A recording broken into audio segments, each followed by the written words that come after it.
Get ready to explore the mysterious persona of Ashwadhama as you immerse yourself in the epic story of Kalki 2898 AD. With Amitabh Bachchan as Ashwadhama, the film promises to be a blend of science fiction and mythology, which has intrigued audiences.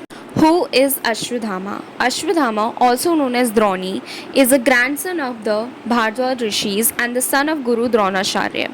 He was a Marathi who fought in the Kurukshetra war with the Kauravas against the Pandavas. The term Ashwadhama describes a holy voice that is connected to the sound of a horse. The name of this legendary figure came from the fact that after birth he wept like a horse. Is Ashwadhama still alive? As per sacred Hindu scriptures, Ashwadhama is known to be alive. According to various legends, Suryakant would be the name of Ashwadhama's everlasting existence throughout the Kali Yuga period. Ashwadhama will so continually seek death even though he will never pass away. Ashwadhama will meet Lord Vishnu's 10th avatar, Sri Kalki, at the conclusion of Kali Yuga. Ashwadhama is known to be nearly as strong as Arjun, particularly when it comes to archery. He was close friends with Duryodhan among the Kuru princes. They are both envious of the Pandavas.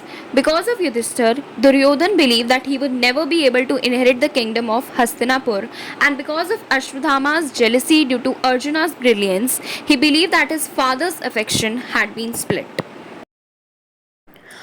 Although there are more than 8 immortals, Ashwadhama is one of the Ashchiranjeevi.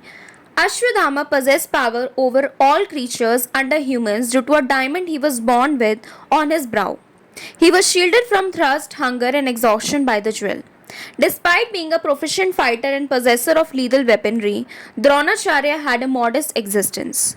Ashwadhama had an extremely difficult upbringing as a result, to the point that even milk was not available to him.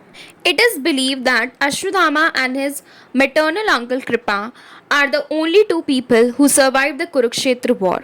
With their calculated nighttime raids on the Pandavas' encampment, these two greatly damaged the Pandavas. Even in the face of Parashram, Ashwadhama served as Kripacharya's guardian. It is said at the end of Soptika Parv, the 10th of the Mahabharat 18 Parvs, that Ashwadhama was cursed by Lord Krishna to have leprosy and to roam the earth till the end of the Kali Yuga period.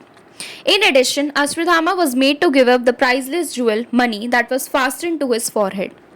Because of this diamond, he became fearless in the face of gods, giants, demons, and dragons, as well as any weapon, illness, or hunger.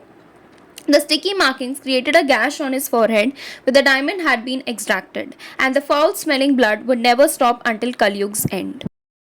Knowledge about most powerful weapons. Heavenly weapons that Ashwadhama was knowledgeable of was unlimited.